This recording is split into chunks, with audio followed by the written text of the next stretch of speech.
ประมาทนะเกิดว่าชีวิตมันมีตัวเอี้ยนะปลามันตึกตายนะบางทีก็ไปกินเหล้ากินยาเมาเหล้าไปสนุกสนานไร้สาระนะบางทีก็การใจชีวิตเจี๊ยมีค่านิยมแบบนี้มีความคิดแบบนี้ก็กลายเข้าลกเข้าพงมันบ่ใจกระทบตัวเก่าอย่างเดียวกระทบคนอื่นด้วยหน้าที่ตนเองก็บกพร่องเผลอไม่ใช่หน้าที่เสียอย่างเดียวไปเสียทรัพย์สินเสียสุขภาพเสียรักเสียสามัคคีในบ้านในจองก็เพราะบางคนเกิดจีตึกตายนะเอาอย่างนักไงนะบางคนนะก็ละหน้าที่แล้วก็เอาความสุขไปสู่ร่างกายสุขจากการเสพนะบ่ใจสุขเกิดจากความสงบในที่สุดเหมือนแจ้งตัวเก่ามันมีสองเหลี่ยมนะว่าสลดหดหูแล้วก็หรือสลดแล้วเกิดธรรมะขึ้นในจิตในใจ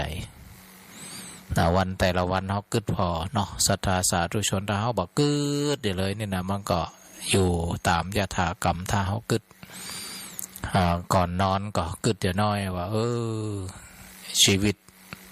เขาก็จะผ่านไปแหมวันละเหลือน้อยแหมวันละนะแล้วก็คิดตรึกนึกถึงเทวทูตทั้งสี่เหมือนเจ้าชายสิทธัตถะในนึกนั่นนะนึกถึงตัวเก่านึกถึงสิ่งแวดล้อมชาวโลกนะนึกถึงความแก่ความเจ็บความตายแล้วก็นึกถึงชีวิตสมณะก็คือฝ่ายความสงบนะก็มาเห็นช่องทางว่าในท่ามกลางของเจ็บแก่เจ็บตายนั้นก็ยังมีทางแห่งความสงบได้เขาก็เป็นธรรมะที่เขาได้ห่ำได้เฮียนมาเป็นปริศนาแห่งธรรมเขาก็นำมาน้อมนึกแล้วก็มาดำรงชีวิตแก่เจ็บตายเป็นเรื่องธรรมดาคำว่าธรรมดาเนี่ยเราเห็นธรรมะเห็นธรรมดานี่ก็คือเป็นสัจธรรมอย่างหนึ่งพอเป็นสัจธรรมอย่างหนึ่งนะมันก็จะซื่อตรง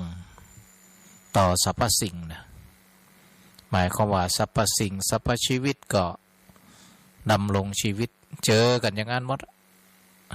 แก่ทั้งที่มีวิญญาณครองและไม่มีวิญญาณครองคำว่าไม่มีวิญญาณครองเนี่ยก็เกิดสภาวะแก่เหมือนกันนะ ก็คือการชำรุดทรุดโทรมนั่นเองนะศรัทธาญาติโยมเนาะอย่างว่าเสาบ้านฟ้าบ้านหรือตัวบ้านเนาะรถอย่างพวกเนี้ยเสื้อผ้าอย่างต่างๆของใจไม่สวยที่มันบ่มีวิญญาณครองการเวลาผ่านไปมันก็จะคร่ำคร่าเก่าบางทีก็บ่เรียกว่าแก่เนาะจริงๆมันก็เก่านั่นแหละมันคร่ำคร่าชำรุดแต่อย่างเฮามีวิญญาณครองมันก็เปลี่ยนแปลงนะอย่างที่เปิดมีคติว่าเส้นผมเคยดกดำเป็นมันวับก็กลับมาเป็นขาวราวกับแป้งผิวเคยเรียบเต่งตึงประหนึ่งว่าผิวแต่งกลับมายานต่องแต่งห้อยตรงเต่งฟันเคยเรียบประหนึ่งว่ามุกดาพอแก่มาก็เหลือแค่เหงือกแดงศรัทธาสาธุชนทั้งหลายดังนั้นเฮาพอเข้าใจธรรมชาติเข้าใจความเปลี่ยนแปลงจะอีเฮาก็ให้มันขู่ให้มันเขาเลยใจชีวิตให้มัน ย้อนแย้งนะจริงๆเข้าใจในทางบดีนะอย่าไปทำตัวย้อนแย้งพูดอีกอย่างปฏิบัติอย่างนะแต่เฮาเรื่องสัจธรรมเนี่ยเฮาลองทำให้มันย้อนแย้งอย่างไร ในฝ่ายกายให้มันแก่ไปให้มันสุดไปชำรุดสุดโทรมไปแต่ในฝ่ายจิตวิญญาณเราจะไม่ให้สุดมีแต่เจริญมีแต่เบิกบานนี่เขาใจชีวิตย้อนแย้งในเชิงคุณธรรมจริยธรรมร่างกายรูปมันแก่ไปเสื่อมไปเจ็บไปป่วยไปนี่ฝ่ายรูปฝ่ายนามเขาก็น้อมนึกสร้างนามฝ่ายความรู้สึกนึกคิดคือมันเป็นในเชิงบวกคิดก็คิดบวกคิดก็คิดบวกบุกก็คือไม่ย่อท้อคิดแล้วให้เกิดปรารภความเพียรพยายามมุ่งมั่นบวกก็คือคิดในแง่ดีไม่คิดในแง่ร้ายเขาเรียกว่ากุศลวิตกเนาะกุศลวิตกคิดแล้วอโลภะอพยาบาทอวิหิงสาคิดแล้วไม่โลภคิดแล้วไม่ปองร้ายคิดแล้วไม่เบียดเบียนแต่คิดจะโลภคิดแล้วเกิดความโลภคิดแล้วฟักไฟในกามคุณเนี่ยเขาเรียกว่ากามวิตกคิดแล้วเกิดความพยาบาทเบียดเบียนพยาบาทวิตกคิดแล้วเพื่อเกิดไปเบียดเบียนวิหิงสาวิตกนี่เขาเรียกว่าอกุศลดังนั้นเฮาเวลารูปมันเสื่อมไปมันเสียไปเฮาก็นึกให้มันย้อนแย้งนามต้องรูปมันเสียรูปมันเสื่อมในฝ่ายนามฝ่ายจิตฝ่ายใจเนี่ยต้องไม่เสื่อมต้องไม่เสียนี่ลักษณะของชาวพุทธลักษณะของบัณฑิตดำเนินชีวิตอย่างนี้นะเอาละก็เนื่องจากบ่ได้เจอกันหลายติดวันเวลาผ่านไปก็น้อมนึกปรารภเรื่องเวลาผ่านไปก็อยากให้เราทั้งหลายได้ฟังเทศฟังธรรมแล้วได้เกิดปัญญาวุฒิเนาะทั้งเอามาปรุงเอามาทำเอามาช่วยเนี่ยปรุงให้งามทำให้สวยช่วยให้รอดนี่แหละเกิดจากการฟังซ้ำฟังบ่อยๆเอามาปรุงจิตปรุงใจเอามาปรุงแต่งวาจากายแสดงออกเอาศีลมาปรุงนะเอาศีลมาปรุงเอาสมาธิมาปรับเอาศีลมาปรุงให้มันดีงามกายวาจาก็หยาบโหดร้ายใจอยากมากรักปากชั่วมัวเมาเนี่ยกายวาจาที่มันหยาบกระด้างก็เอาศีลมาปรุงเสียจิตใจที่อ่อนแอขุ่นมัวฟุ้งซ่านเศร้าหมองก็เอาสมาธิมาปรับ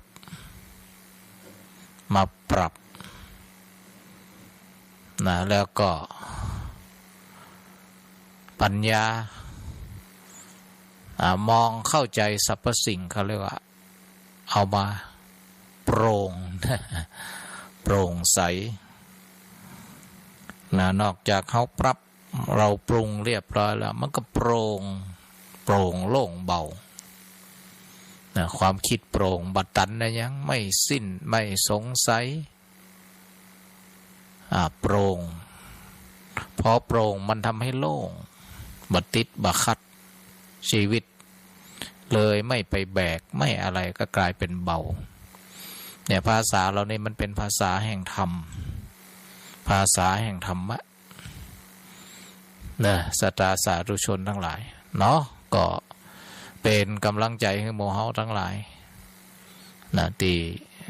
ได้เกาะกลุ่มลุ่มลานะเกาะเกี่ยวกันให้ตัวเองมีที่ยึดเหนี่ยวนะเอาพระพุทธพระธรรมพระสงฆ์เป็นที่ยึดเหนี่ยวแล้วก็โยงไปหาครูบาอาจารย์โยงไปหาสถานีคลื่นสีขาวเพื่อชาวประชานะโยงไปหาวัดวาอารามต่างๆที่เขาร่วมกันประสานมิตรร่วมจิตผลิตจิตที่เป็นกุศลนะเช่นกันนี่แหละเขาเรียกว่ายึดแล้วโยงไม่ใช่ยึดมั่นยึดแล้วก็โยงวิธีของเขานี่ยึดพระพุทธพระธรรมพระสงฆ์เป็นตีปึงโยงไปหาบุญกิริยาปทุโยงไปหาศาสนธรรมโยงไปหาศาสนพิธีโยงไปหาศาสนบุคคลโยงไปหาศาสนวัตถุโยงไปอย่างโยงเพื่อใกล้ชิดโยงเพื่ออุปถากอุปถัมภ์เนี่ยวัดวาอารามสถานที่ศาสนวัตถุอันไหนที่ซ่อมได้ซ่อมพระสงฆ์องค์ข้าเจ้าขาดเหลือยังก็ไปช่วยเสริมบารมีนี่แหละศรัทธาสาธุชนทั้งหลายเนาะก็ขอฝากฟังเพลงธรรมะคันรายการสักเพลงเดียวก็จะนำหลักของพระพุทธศาสนาสัก2-3 หลักมาพบปะกับศรัทธาสาธุชนทั้งหลายเป็นการทบทวนพระธรรมคำสอนตัวนะรู้เรื่องใหม่ทำให้รู้เรื่องใหม่เข้าใจเรื่องเก่าบรรเทากังขาพัฒนาความคิดจิตเบิกบานแจ่มใสก็อาศัยอานิสงส์อาศัยกิจกรรมของการฟังเทศน์การฟังเทศน์ฟังธรรมข้อคิดทั้งหลายฟังเพลงวิถีพุทธสักเพลงนึงศรัทธาสาธุชนทั้งหลาย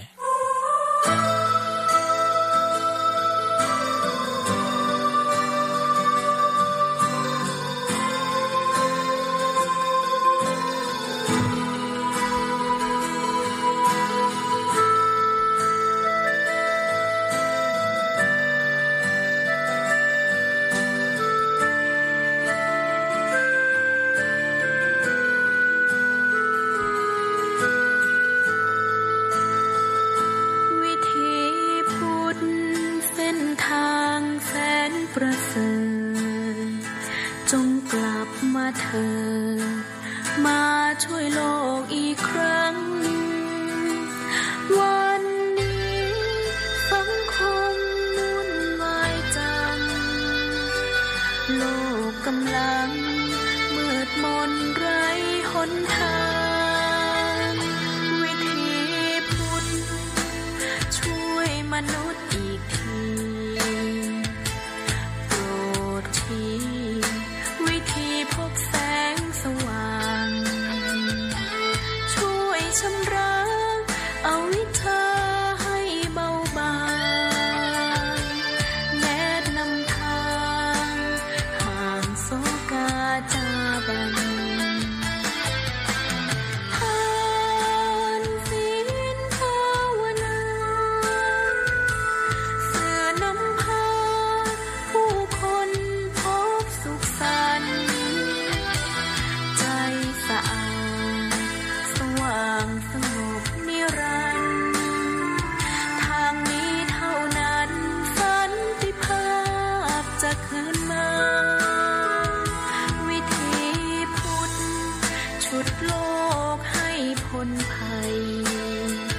ตื่นเถิดชาวไทยพร้อมใจร่วมศรัทธา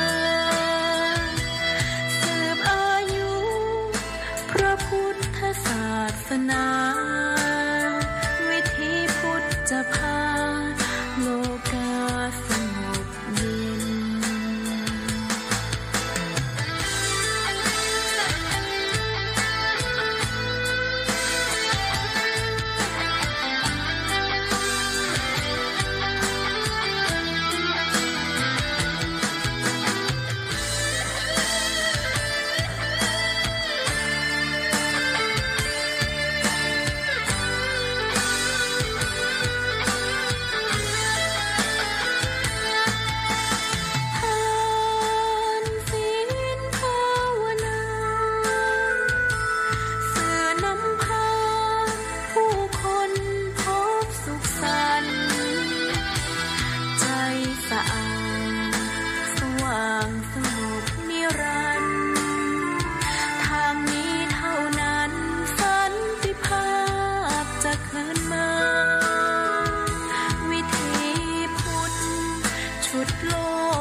ดีนะศรัทธาสาธุชนทั้งหลายที่พุทธนะโลกจะลมเย็นประเดี๋ยวนี้เป็นจะได้ผ่องศรัทธาสาธุชนทั้งหลายแต่ว่าวันซืนก็อ่านข่าวเรื่องคนเฒ่าที่อยู่คนเดียวแล้วก็ตามข่าวเนาะว่าโดนทุบหัวก็กระแสข่าวเบื้องต้นว่าอาจจะเกิดจากยายเปิ่นก็มีใส่ท้องเนาะใส่ท้องตีข้อมือผ่องตีคอผ่องนี่นะลำเดียวมันขี้ยามันกันนักนะศรัทธาญาติโยมเนี่ยก็เตือนกับคนเฒ่าคนแก่เขานะมีท้องมีอย่างก็เวลาคนแปลกหน้ามาอันเนี้ยตามลูกหลานแล้วกระแสข่าวบอกว่าคนไปทำประตูเนี่ยจ้างเขาไปซ่อมประตูแล้วก็พอเขาโหว่าอยู่คนเดียวแล้วก็ขณะที่เขาไปซ่อมมาเขาก็เลี้ยวซ้ายและขวาหันซอยคอของเขาตีคอมือผ่อง ตีคอผ่องเลยนะเนี่ยเขาจะมาวันนั้นปุ๊บปั๊บนะเขาก็จะเริ่มวางแผนลาดตระเวนว่าช่วงไหนเหมาะนี่ก็เป็นทำข่าวหนึ่งนะคนแก่บัดเดียวนี่ก็อันตรายเนาะอยู่คนเดียวนี่นะอยู่ที่บ้านดังนั้นก็มีอย่างที่มีข่าจะไปอวดเนอะแล้วต้องโชว์นักก็ไม่จะดีนะโชว์นักบางทีก็ขี้ยามันนักแล้วก็ปัญหาเศรษฐกิจมันนักมาเดียวนี่คนติดการพนันเนี่ยออนไลน์เฮากับโหละละออนมันนี่ติดการพนันดื่มต้องละออนคนใหญ่เขาเนี่ยจนงนมดเนื้อมดตัวมันเข้าตาจนนะเขาหันก็บางทีก็ไปปล้นธนาคารชิงทองไปรับปล้นล้านทองปล้นธนาคารชิงเงินปล้นล้านทองชิงทองนี่บางทีก็มาเดี๋ยวนี้หาจังหวะมาอันนี้ฮะคนเฒ่าคนแก่เนาะก็อย่าไปคือเขาหันว่าเอามีของมีค่าก็ต้องระมัดระวังนะว่างๆก็ กลางวันก็มาจากันตามบ้านใกล้ๆเรียนเคียงก็ได้ถ้าพอเดินได้นะศรัทธาสาธุชนเนาะปืนกระหล่างบ้านปืนนั้นใต้ถุนบ้านเนาะก็มาจากันตามภาษาไกอย่างก็ยังน่าจะปลอดภัยนะแต่ยังว่านะกลางค่ำกลางคืนก็ลำบากครับเป็นไปได้ก็คือลูกคือหลานติดวงจรปิดติดเสาหน้าบ้านก็ติดแถวบ้านเนาะพอเกิดอะไรอย่างขึ้นมันก็เห็นร่องรอยเห็นร่องรอยมันเหมือนป้องกันมาได้ก็จริงแต่เห็นร่องรอยว่าคนมาเข้าบ้านเวลานั้นเวลานี่มันโหอันนี้ก็อันบอกข่าวภัยในสังคมเนาะศรัทธาสาธุชนทั้งหลายบัดเดียวเนี่ยโอ้โหนี่แหละว่ามีศีลมีธรรมกฎหมายมันจะมีหนักแค่ไหนมันกับเอาบ่อยู่นะเอาบ่อยู่ไซยาไนเนี่ยออกข่าวฮะไซยาไนเนี่ยข่าวแววมาว่าตายอย่างมีเงื่อนงำเนาะทำประกันป๊บก็ได้วันเดียว2 วันตายโอ้มาเดียวนี่เนาะ ไผไว้ใจไผได้ไปแต่งงานกันก็เจอกันตะกอนนี่กว่าจะได้แต่งงานกันเนี่ยโอ้เนาะความหักมันก่อตัวกลายเป็นความผูกพันมาเดียวนี่มันยังเจอกันในเฟซงองแง่งไปอยู่ด้วยกันเอาไปเอามาข้ามจังหวัดไปอยู่ด้วยกันก็ทำประกัน ทำประกันแป้งเนี่ยนะเอาไปเอามาก็โดนไซยาไนผ่องโดนฆ่าผ่องเนี่ยนะพอไผก็คนที่เขาไปจดทะเบียนสมรสนั่นนะวางแผนกันต่อบางทีก็เรื่องแกงชนละตบซับเนี่ยวิ่งผ่านรถเนี่ยวิ่งผ่านหน้ารถทำที่เป็น รถเปิ่นเบรกแล้วเอาตัวไปจนนี่นะยอมลงทุนแข่งเถอะขาเถิก แล้วก็ตบซับเรียกเอา10,000-20,000นะอันนี้ศาสตราสาธุชนทั้งหลายเนี่ยเทคโนโลยีประเดี๋ยวนี้นะแปลกประเดี๋ยวนี้ไม่หลายทำเรียนเสียงหาข้อมูลลูกหลานเขาเป็นครูเป็นราชการนะ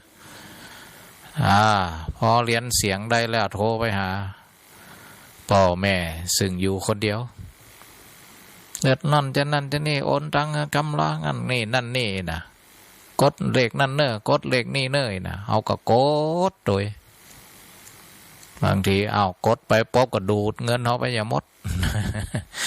นั่นจะไปเจี่ยไปทั้งสิ้นเนอะใจแข็งไว้หลายตี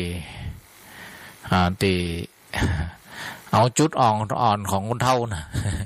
คนเท่านี่หักลูกหักหลานแก่งคอเซ็นเตอร์ก็เอานี่แหละปลอมเสียงเป็นปลอมแต่เขาหูข้อมูลบ่ละจื่อนั่นจื่อนี่นะอย่าย้ายกับพอได้หูจีโอ้มันข้อมูลแม่นเนี่ยลูกเฮาหลานเฮานามสกุลนี่ทำงานตีหันตีนี่บ่ได้เก็บรายละเอียดอย่างนั้นก็โอ้กว่าลำบากบอกเลขบัญชีกดให้เพิ่นพร้อมดูดสตังค์ไปอย่าจอยนี่มันเป็นอย่างนี้นะศาสตราสาธุชนทั้งหลายเนาะเบอร์แปลกน่าจะไปใจห้อนเตี่ยถาม4ถาม5ก่อนบางทีก็เอาแม่โดนจับนี่นะโดนจับโอนตังค์กำล้อเนี่ยแม่เนี่ยโดนเรียกค่าไทยนะเขาก็ตกใจคนเป็นพ่อเป็นแม่เนาะบางทีอย่างสักอย่างเอากดก็กดนี่นะ นี่มันเป็นที่ลามไปถึงวัดถึงวานี่ตัวเจ้าบางตนก็โดนเหมือนกันนะแก่งคอเซ็นเตอร์กล่องคอแก่งคอเซ็นเตอร์เนี่ยศาสตราสาธุชนทั้งหลายเนาะบางทีป้าได้รูปของ คนแปลกหน้าไปทำบุญตีวัดตีว่าเอาน้ำไปถวายบางทีกับน้ำเป็นยาสลบป่องยังป่องนะยานอนรับรุนแรงป่องนี่นะเขาจ้องฮะนะไปถวายพบกับจ้องอยู่ตั้งนอกกัน30 นาทีทุเจ้าฉันน้ำแล้วก็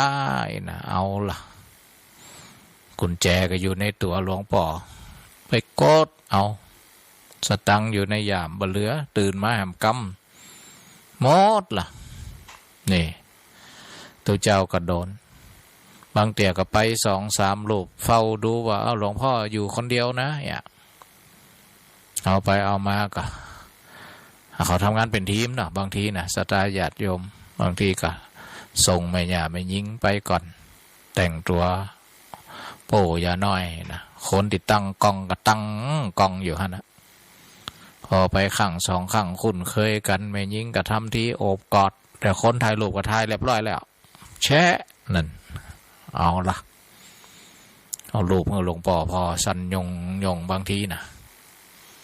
บางทีก็มันใจป่ออุ้ยแม่อุ้ยอยู่ในบ้านคนเดียวอย่างเดียวนะตัวลุงตัวอ้าวอยู่ที่วัดคนเดียวก็บ่ใจปลอดภัยเนี่ยสังคมมันบ่มีธรรมะบ่เกรงกลัวบาปนะแล้วก็เวลามีปัญหาอย่างมากก็ใจความรุนแรงใจความรุนแรงอันนี้เรื่องศีลข้อ2นะเนี่ยคนบ่าเขาหลบในทรัพย์สินคนอื่นนะเอาในที่สุดกับเวลาเจอปัญหาเรื่องนี้เรื่องสินทรัพย์สินมากลายเป็นไม่เคารพชีวิตคนอื่นด้วยศีลข้อ3กันไม่แผ่วไม่เบาพอกันครับ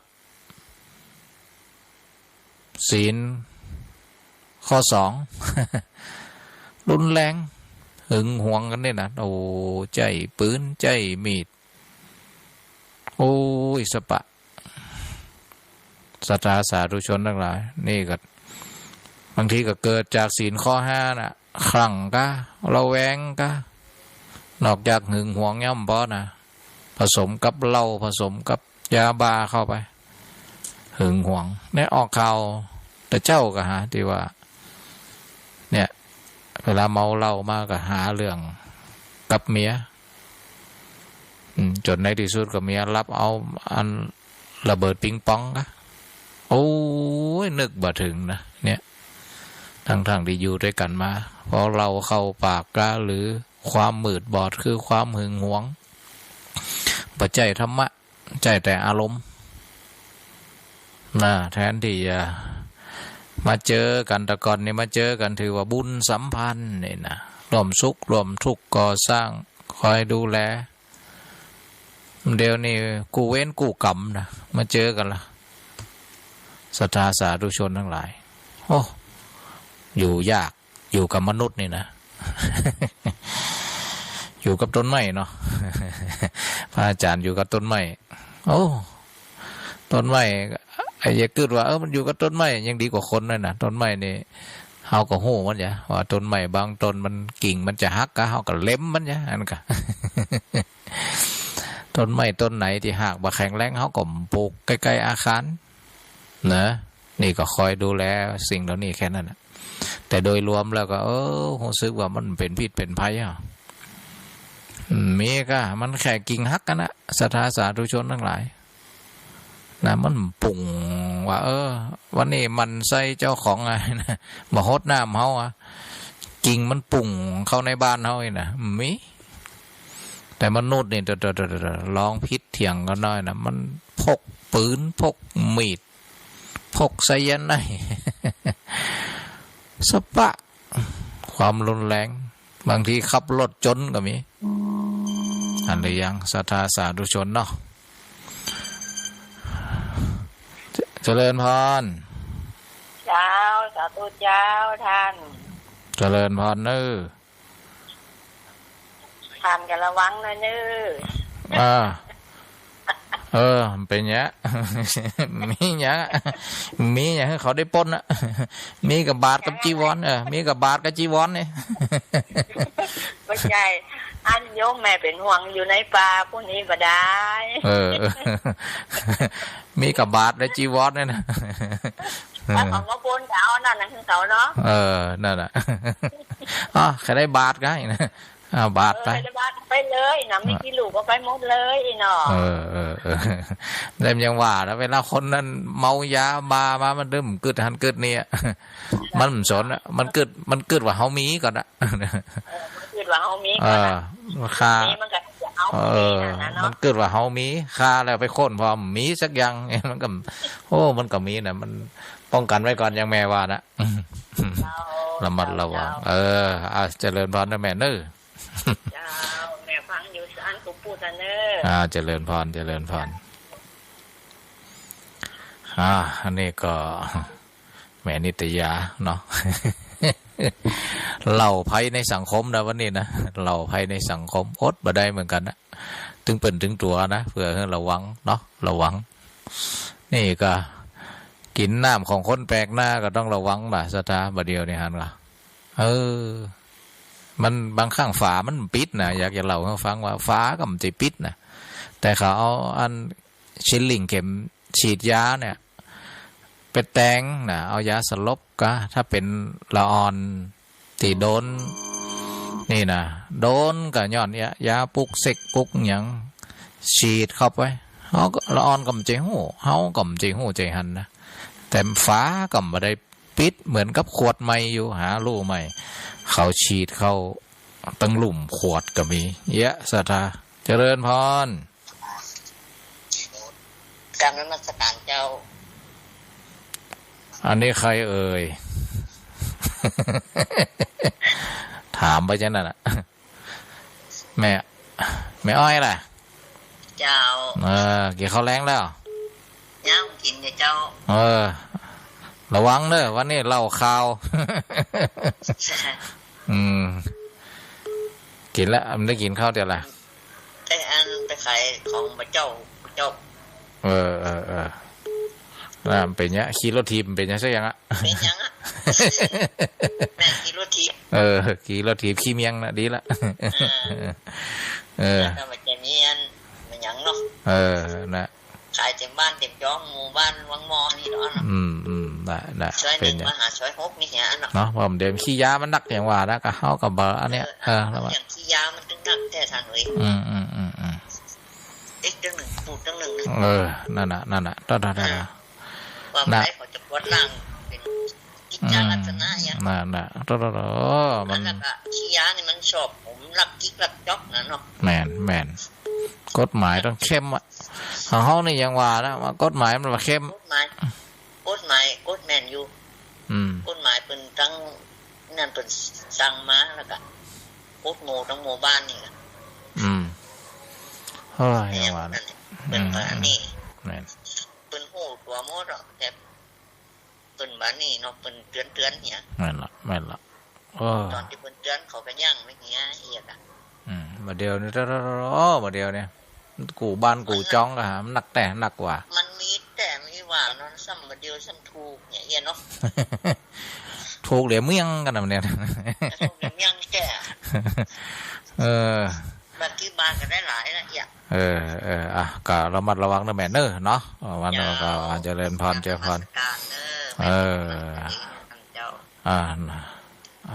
สาธุญาติโยมเวลานอนบักค่ำบ่าคืนนอนยังก็เวลามันฮ้อนนะก็โอ๊ตเอานะต้องล็อกประตูยะเนอะบางทีก็ยังว่านั่นนะล็อกประตูไว้ก่อนบางทีเขาหันข่าวเนี่ยก็อดบ่ได้ว่าอย่างเงี้ยมันบางทีบ้านเมืองกะอย่างกะมันเจ้าหน้าที่ก็มีน้อยกะอย่างกะมันบ่สามารถปกป้องเฮาทุกกระเบียดนิ้วได้ตลอดเวลาได้เฮาก็ปกป้องตัวเก่านะศรัทธาสาธุชนทั้งหลายคนแปลกหน้ามาก็จะระแวดระวังอย่าพึ่งต้อนรับเตี่ยถ้าอยู่คนเดียวนะห้องคนอื่นมาเปลี่ยนเจริญพรแก้ไม่ประการเจ้าแม่บ่ขายเจริญพรแม่จะยาเป็นห่วงเนา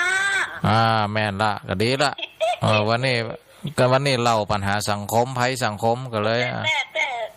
ถูกต้องว่าจารย์อ่านข่าวแล้วก็เป็นห่วงเป็นใยแฟนครับคนเฒ่าคนแก่ทั้งนั้นอ่ะระมัดระวังไว้เด้อเนาะเจริญพรเด้อมาเจริญพรสาธุจ้าเจริญพรมันมีตยานั่นเจริญพรรถนักเดียวไปรถแข่งไปกันมาได้แล้วน่ะเจริญพรวันนี้ก็เลยเล่าภัยไกลตัวสำหรับผู้สูงอายุเนอะผู้สูงวัยคนแปลกหน้ามาก็สุ่ม4สุ่ม5มาจะนั่นจะนี่ดีนะโอ้ยวันนี้ยายน่ารักจังเลยนะทำทีนะเดี๋ยวก็จกเฮาก็ถ้าเอาใจไว้ที่หูนะหูละอ่อนคนนี้เดี๋ยวเขาก็จะจกอันลูกอมกะน้ำดื่มกะอีน่ะเอาเถอะบางทีเขาต้องใช้เวลานะมูนี่นะเวลาออกข่าวแต่ละเคสนี่นะบางทีเฮาจัดเมินอ่ะพอเฮาเหงื่อออกขนาดได้จังหวะยืนกระดาษที่ชูเฮายายร้อนเหรออย่างงี้นะยายร้อนเลยนะเอากระดาษที่ชูหารู้ไหมกระดาษที่ชูซับยาสลบเรียบร้อยแล้วเคิมไปตื่นมากำเอาสร้อยหายกระเป๋าสตังค์หายนั่นคนแปลกหน้ามาป๊อบก็ต้องขอตัวอย่ากำเดี๋ยวกันเนอะแม่ขอเข้าห้องน้ำอย่ากำเลยนะโทรศัพท์ไปหาลูกหลานมาไผ่โมมานี่มาหาแม่เนี่ยมากำเนยนะกระซิบอย่างน้อยก็มาเป็นเปื่อนเขาเนอะศรัทธาสาธุชนเจริญพรไว้จ้าพระพุทธเจ้าเจริญพรนะแม่เนอะจำแม่ได้จ้าแม่เลี้ยนว่าน่ะแม่เลี้ยนเทียนต่อเจริญพรนะแม่เนอะบางเจริญพรสายเข้าให้บ่สายเข้ามาให้บ่9 4 4เจ้า เจริญพรสาธุ จานเจ้า สาธุสาธุแค่นี้ก่อนนะ เจ้า อ่า เจ้า หับสายไม้ก่อนเจริญพรเอาเจริญพร พระสาเจ้าท่านอาจารย์ แนะนำตัวก แม่โอ้ยวังงนเจ้า แม่เอ้ยวางมน เจ้า ฟังชัดอยู่เนาะ เจ้าทักษะเย็นดีเจ้า อ่า วันนี้ท่านอาจารย์ได้ขึ้นเรา โอ้เอาละ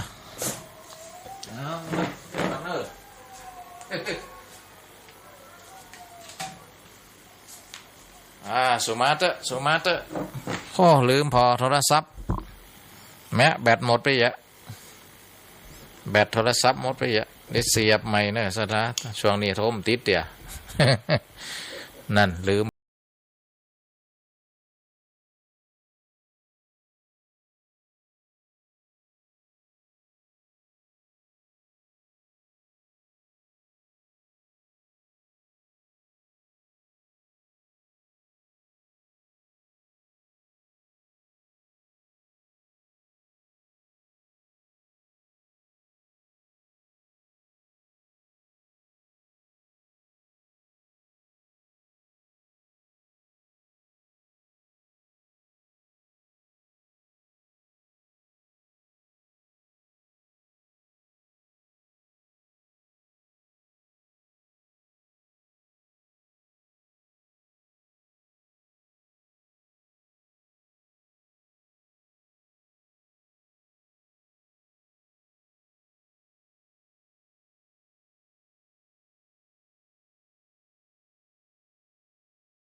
ประคองสองมือ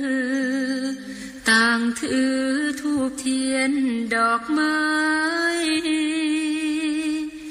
บรรจงกราบไหว้เบื้องบาทพระศาสดา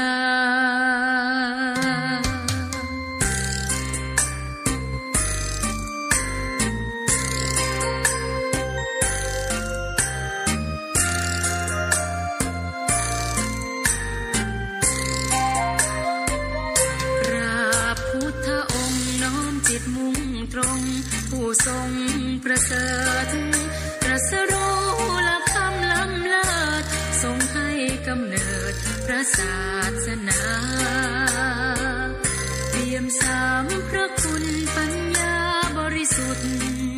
กรุณาโปรดสัตว์ด้วยเมตตามีพระปัญญาหนุนน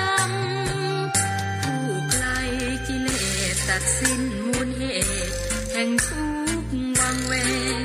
ตรัสรู้ชอบโดยองค์เองด้วยความเพียรเพ่ง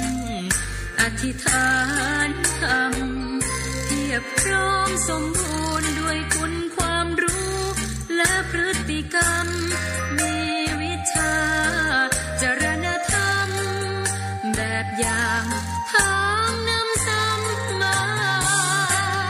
สุขโตเสด็จไปแล้วด้วยดีรู้แจ้งเจนจบโลกนี้เป็นสารถีมีพร้อมชาสามารถฝึกฝนฝึกหัดคนได้ใครจะยิ่งกว่าเป็นครูผู้ศาสดาสั่งสอนเทวามนุษย์เรานามว่าพุทโธทรงเป็นผู้รู้ผู้ตื่นเบิกบานจำแนกแจกธรรมกล่าวขานมีโชคสมานบรรเทาน้อมคารวะพระพุทธองค์ลงพื้นเบา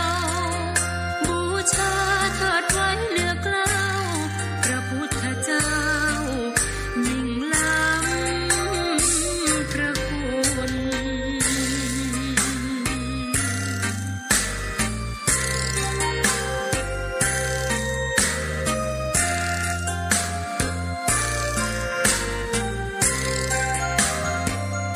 นามว่าพุทโธทรงเป็นผู้รู้ผู้ตื่นเบิกบานจำแนกแจกคำกล่าวขานมีโชคสมานบรรเทาน้อมคารวะพระพุทธองค์ลงพื้นเบาๆบูชาเถิดไว้เหนือกล้าวพระพุทธเจ้ายิ่งล้ำพระคุณ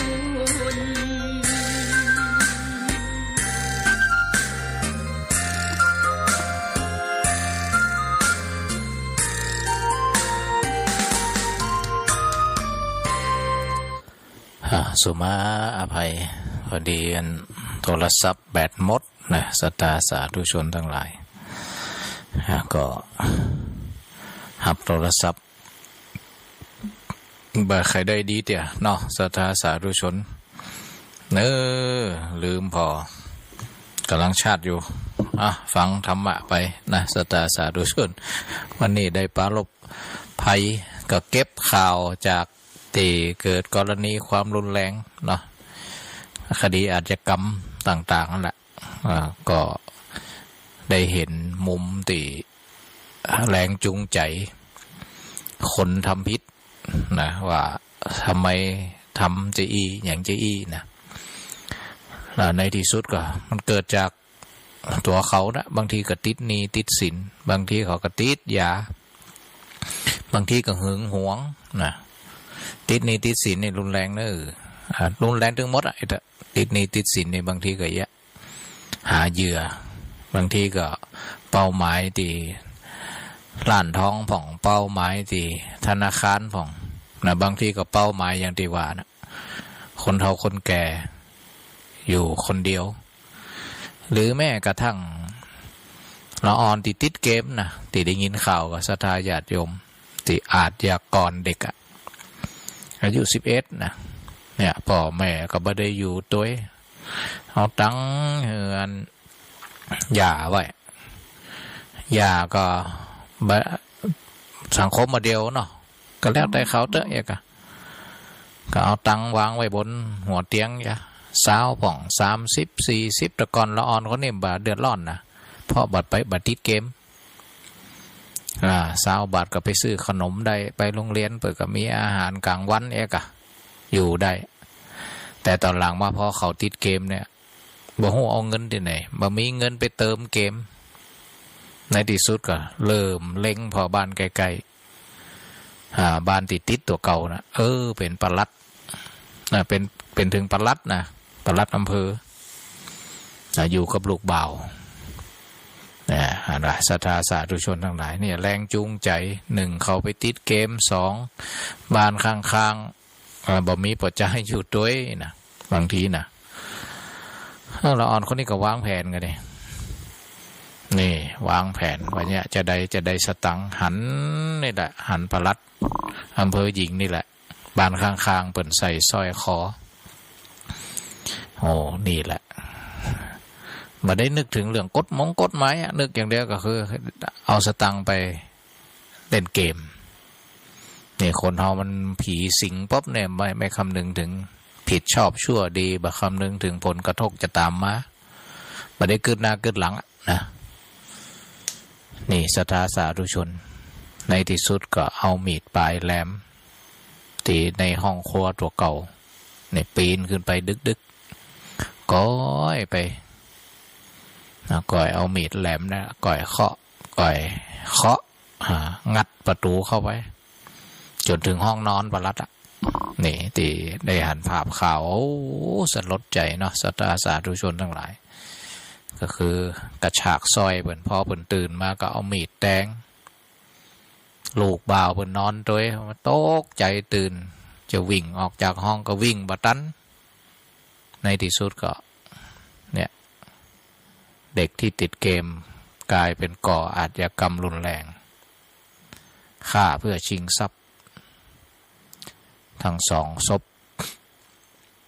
นี่หันหรือยังศรัทธาสาธุชนทั้งหลายแม้แต่คนข้างบ้านถ้าไปติดเกมแล้วก็ยังกระทบไม่ปลอดภัยถามว่าโอ้พระอาจารย์เหล่ายี่นี่มันรู้สึกว่าสังคมไม่น่าปลอดภัยก็ถึงบอกแล้วว่ามันบอกเขาปลอดภัยนั่นน่ะเนาะดังนั้นเขาก็มีวิธีการใดที่ล็อกประตูให้เรียบร้อยหรือพาลงทุนน้อยก็ส่งสัญญาณมีสัญญาณกันอย่างน้อยเข้าห้องนอนน่ะเวลาไผไปไผมาติตอดติตอดแล้วก็เปิดไฟส่องอย่างน้อยคนกำลังปีนเข้าหัวมาเนี่ยเขาสะดุ้งเขาแกหนีละ นะเขาก็จะหนีละพอได้ยินเสียงติตอดแล้วก็เฮามีกล้องพอมันติดตอดเปิดไฟป๊บเฮาหัวละไผเป็นไผนะเฮาหัวให้เป็นไผนี่ก็ป้องกันเบื้องต้นเนาะนะถ้าแบบป้องกันก็เยอะบางทีก็ง่ายว่าเอานะโอ้วันนี้ห้อนเปิดประตูไว้หน้าต่างไว้นะนอนเผลอรับอย่างที่ข่าวที่คุณครูเมืองน่านกับเมืองแปะก็ที่ไปอยู่แถวเชียงใหม่เนาะเฮียก็ไปอยู่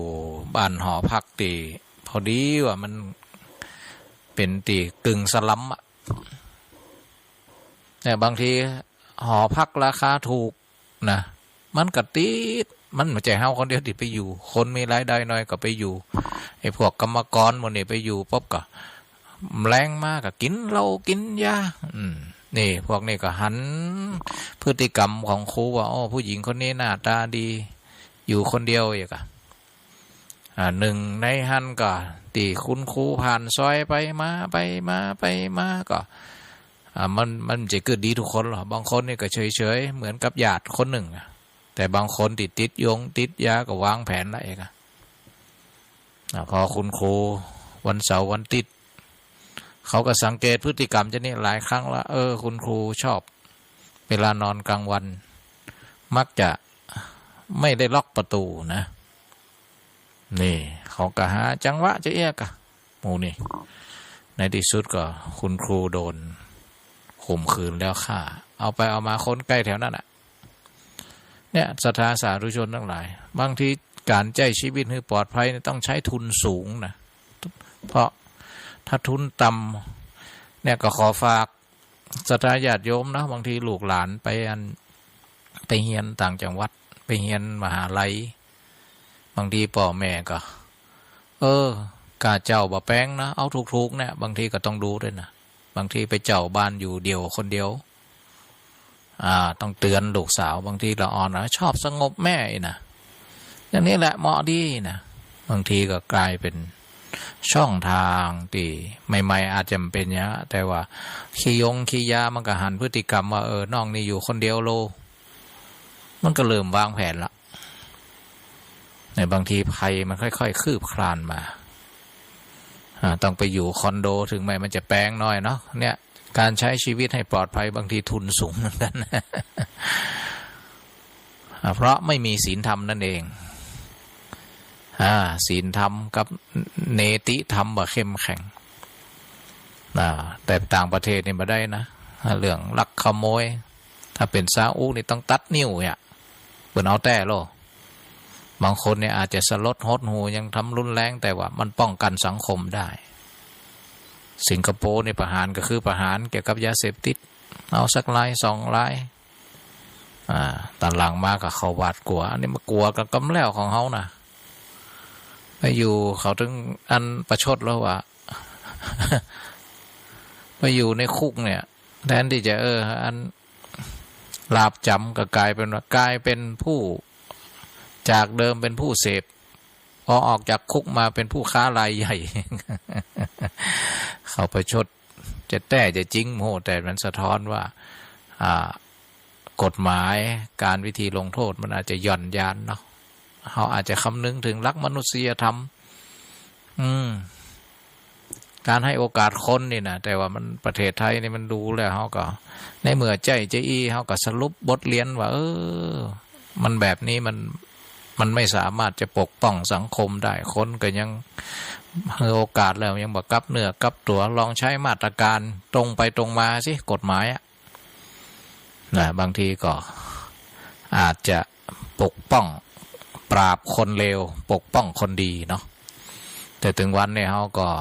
กฎหมายไม่ได้ปราบไม่ได้ปรามคนเลวนะกลายเป็นว่าคนดีๆนี่อยู่ยากคนดีๆไม่ปลอดภัยอันนี้ขออันนี้อย่าน้อยเนาะบางทีก็อยากจะสะท้อนบางมุมว่าพระอาจารย์เนี่ยสนับสนุนประหารชีวิต บางทีเขาก็ไม่ใช่จู่ๆไปประหารเนาะเปิดกระบอกเลยว่าถ้าทำอย่างนี้มันเหมือนกับวิถีชีวิตตัวเจ้าเนี่ยก็ถ้าทำผิด4 ข้อเนี้ยเหมือนกับประหารชีวิตนะต้องสละต้องลาสิกขาอย่างเดียวมันมีอุทธรณ์นะมันมีมันมีอุทธรณ์ไม่มีอภัยโทษก็เปิ่นบอกเลยว่าถ้าไปขืนทำ4 ข้อเนี่ยเสพเมถุนลักทรัพย์ฆ่ามนุษย์นี่นะอวดอุตริมนุษยธรรมนี่นะ4 ข้อเนี่ยเปิ่นบอกแล้วบ่ใจว่าเปิ่นบ่มีเจตนาก้าจะนั่นจะนี่ก้านี่นะผ่อนผันได้ก็ไม่ได้ปาราชิก4นี่ก็ศึกอย่างเดียวเย่ๆกะกฎหมายบางอย่างมันมีผลกระทบความรุนแรงต่อสังคมประหารก็คือประหารนะสตาร์เนาะ แล้วคนตั้งหลังที่ก็จะทำใหม่เนี่ยก็จะหวาดกลัวละ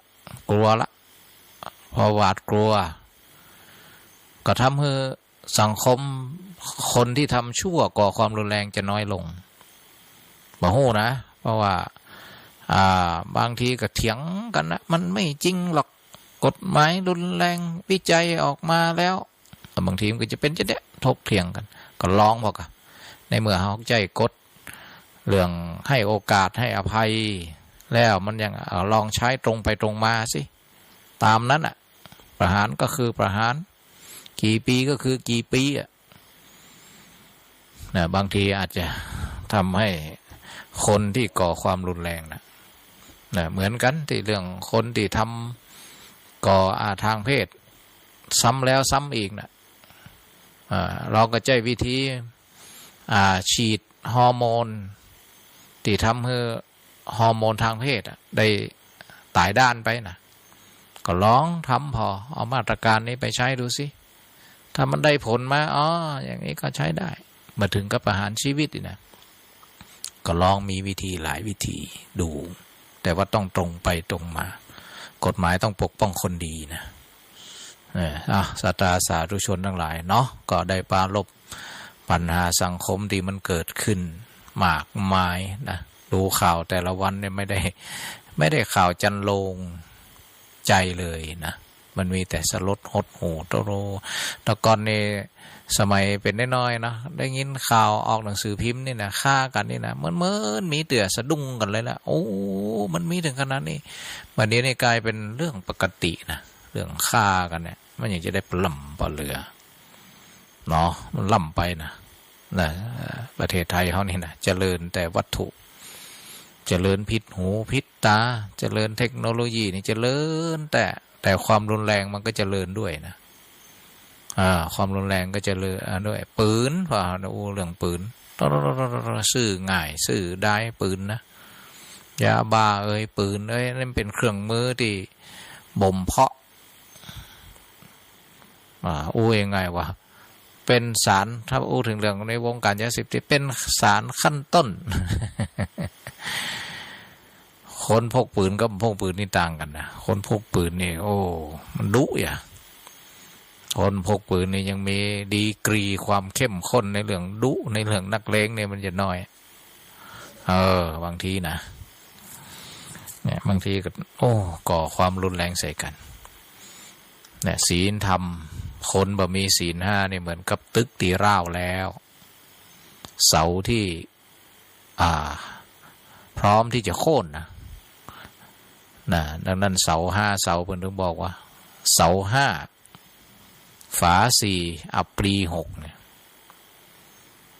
เสาห้าฝาสี่อัปรีหก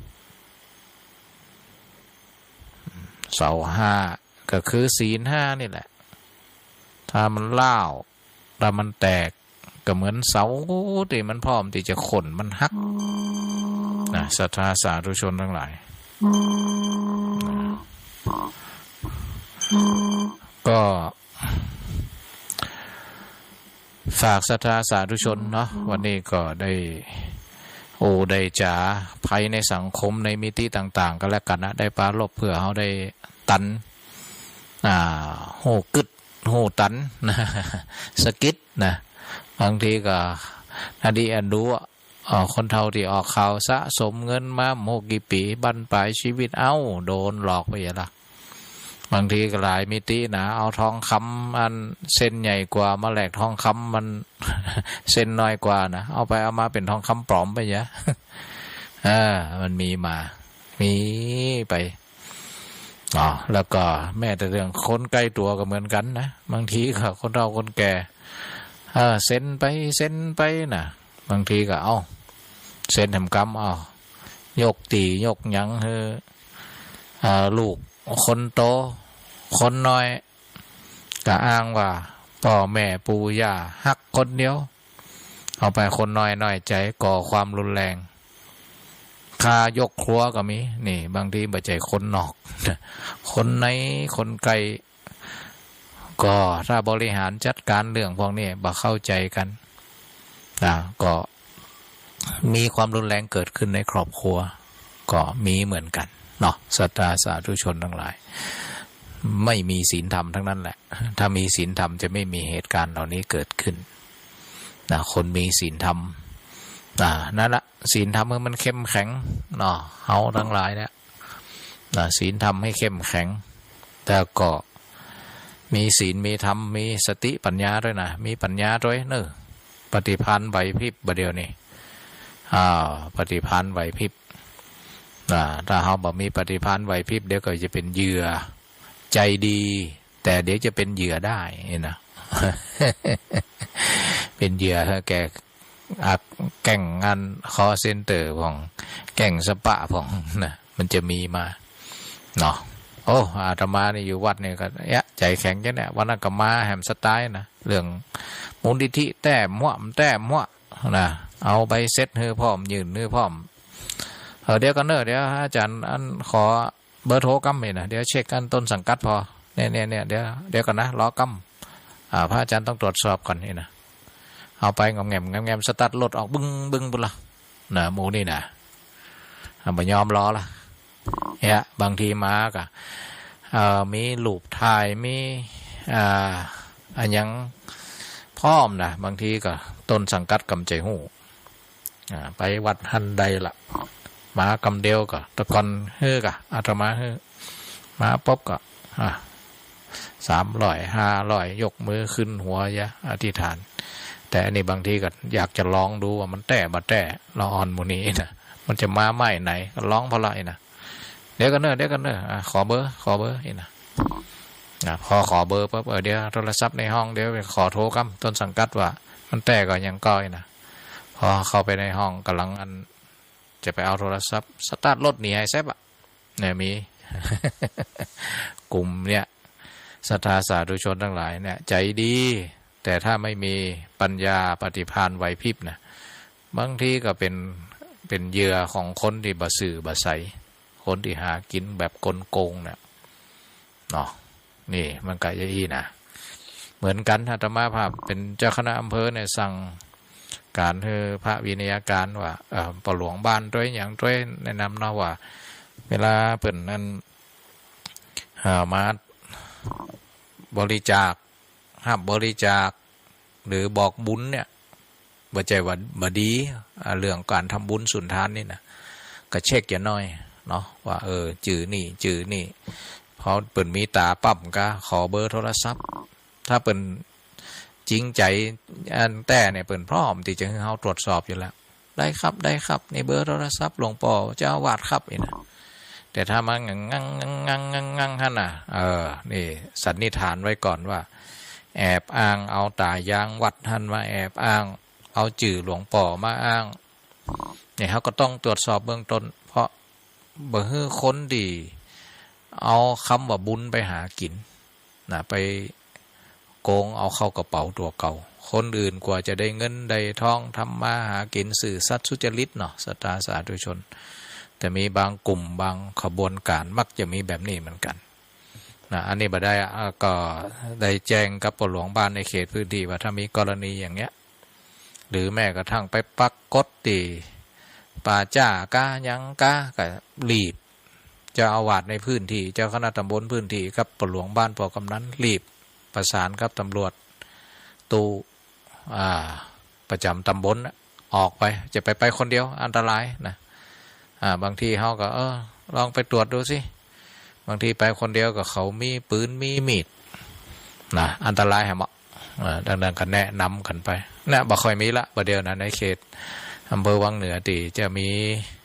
พระตีต่างถิ่นมาปักกดตามป่าจ้ากายังกานะต้องนี่กันไว้ก่อนเนาะนี่ก็มันมีปัญหาเยอะเหมือนกันศรัทธาสาธุชนแม้กระทั่งว่าจะมาแห่หั่นแห่นี่ประเดี๋ยวมีอย่างเนาะก็ทางภาค6เนี่ยเพิ่นก็ตั้งกติกาสงฆ์ไว้ว่าเวลาจะเอาเจดีเอาอย่างก็เอาชัดเอาอย่างไปแห่เนี่ยไม่ใช่ว่าปิดกันบุญนะแต่เพื่อคือหลอบขอบก็ตั้งสายของพระอาจารย์เนี่ยก็อยากให้เขามีส่วนร่วมเหมือนกันไม่ใช่ปิดกันบะเซ็นเฮ้อนะต้องขออนุญาตต้องผ่านท่านผู้กำกับท่านนายอำเภอเรียบร้อยถึงคณะสงฆ์เรียบร้อยอย่างไปก็บอกบุญไปเพื่อเกื้อหนุนศรัทธาญาติโยมถ้าต่างอำเภอเขาทั้งหลายอำเภอปีอำเภอน่องเขากำว่าในวังเหนือเนี่ยส่วนใหญ่ก็จะไปตั้งแจ่ห่มเมืองปานปีนอกเมืองปานก็จะมา 2-3 อำเภอกันเนี่ยเขาก็บ่ไปอำเภอถึงแม่เวียงปะเป้าเป็นอำเภอใกล้เคียงนะแต่ว่ามันคนละจังหวัดก็ที่ประชุมระดับจังหวัดก็บอกว่าทางที่ดีเฮาบ่ข้ามจังหวัดละเนี่ยถึงแม้จะใกล้กันนี่ก็ฮู้กันนี่นะพอฮู้กันปุ๊บเฮาแนวปฏิบัติจะก็เฮาก็บอกบุญกันภายในตำบลลูกนิมิตกาชัดกาก็พอได้เปิดทางคือศรัทธาญาติโยมได้จ่วยบ้านปีบ้านน่องตำบลปีตำบลน่องอำเภอปีอำเภอน่องได้จ่วยกันอยู่ศรัทธาญาติโยมเปิดกับบันติดคัดอย่างเพราะว่าเขาได้ได้จ่ากันบางตีเปิ่นก็อยู่สวนเปิ่นนะเปิ่นก็กวักไปเหมือนกันมาเตอร์บางทีก็หาเจ้ากินคำเปิ่นก็บ่ค่อยไม่มีเวลาไปวัดไปว่าบางคนเปิ่นก็ได้ยกได้มีโอกาสได้เติมกันไป ก็มีวิธีการที่เพื่อจะรัดกุมนะเรื่องช่องทางมนุษย์ทั้งหลายที่บ่มีธรรมะนี่มันก็จะหาช่องนะเขาเรียกว่าเอาบุญผ่องช่องตีคนเฒ่าคนแก่ผู้สูงวัยว่างช่องตีตั้งธนาคารผ่องช่องตั้งเบอร์โทรศัพท์ผ่องมันมีสปะนะมูตีจะหาช่องทางในการที่จะโกงในละเมิดศีลธรรมนี่นะบ่มีศีลมีธรรมก็หลายนัยยะเนาะก็อยากจะบางทีสักวันหนึ่งจะเข้ามาหาเฮานะเข้ามาหาเฮาก็ได้ศรัทธาสาธุชนทั้งหลายก็จะได้ตั้งลักใดว่าโอ้เป็นจีโลเอียกะบางทีมันหันข่าวละละอ่อนไปหาป้าอุ้ยแม่อุ้ยม้วนนี่นะป้าอุ้ยแม่อุ้ยอยู่คนเดียวก็เหงาอยู่แล้วเนาะไปเจอละอ่อนซื้อน้ำม่อนนี่นะบางทีก็เปิดเผยหมดอะอยู่ด้วยไผยังจะได้บางทีเขาบัดนี้เนี่ยนะครั้งแรกเขาก็หาข้อมูลก่อนอยู่คนเดียวนะจะนั่นจะนี่นะพอโหปุ๊บเขาเคยทำงานเป็นทีมหรอเขาจะฮื้อข้อมูลนำคนมาเนี่ยก็เปิ่นจะอยู่คนเดียวเนอะจะนั่นจะนี่ตัวเก่ากับลาดตระเวนมาเรียบร้อยละว่าควรขึ้นหันขึ้นนี่ นี่บางทีเขาคนที่มีสายคนหนึ่งก็มีบางคนนี่ก็จู่โจมคนเดียวทำงานปิดจ็อบอย่างรวดเร็วอีนะบางทีหูป๊อบกันตรงไหนงองแงงก็กระฉากเลยก็มีนะบางทีก็เกิดความรุนแรงชิงทำลายร่างกายแล้วก็ชิงไปก็มีบางทีก็เจ็บสาหัสบางทีก็เสียชีวิตเนาะศรัทธาสาธุชนมาหลายรูปแบบบางอย่างก็มาในรูปของโอวัลตินยายชอบกินอะไรเลยนะบางทีก็ชอบกินไอโอวัลตินก็ชงโอวัลตินผสมยานอนหลับอยู่ฮัดอะรอจนยายรับนี่จนรุนแรงแล้วมันมีอย่างละอ่อนใครเล่นเกมนี่ค่ะตีแม่ยึดโทรศัพท์มันก็ลูกโหเนี่ยทำทีเป็นแม่เหนื่อยไหมอย่างนั้นอย่างนี้นะเอาโอวัลตินใส่ยานอนรับให้แม่กินพอแม่กินได้สักกำแล้วใครรับป๊อบละอ่อนก็เอาโทรศัพท์มาเล่นเกมต่อนี่โอ้นี่ขนาดละอ่อนนะศรัทธาสาธุชนทั้งหลายเนี่ยมันเกิดบ่หู4หู5ใส่ยานอนรับอย่างรุนแรงลวดไหลตายไอ้ก็นั่นยุ่งให้หมดนะเนี่ยมันยุ่งให้หมดอันนี้เรื่องภัยจากมนุษย์สะภัยโจรภัยอาคีภัยนี่ก็ระมัดระวังเนอะนี่ก็ขี้ลืมขี้หลงขี้ลืมอย่าไปใจอันอย่างที่มันบ่าเครื่องใช้ไฟฟ้าที่มันบ่ตัดอัตโนมัตินั่นน่ะบางทีเสียบน้ำห้อนตีเสียบน้ำห้อนกาน้ำห้อนที่มันบ่ตัดเนาะบางทีก็เสียบแยกอะคนเฒ่าคนแก่เสียบแล้วก็เดี๋ยวไปเอาหญ้ากำร้อยนะเพื่อหุ่มกำกับสายมันห้อนเนาะมันละลายปุ๊บกับมันสปาร์กกันอะมันช็อตกลายเป็นไฟไหม้บ้านไฟไหม้ยังก็มีนะนี่มันเป็นที่เนาะ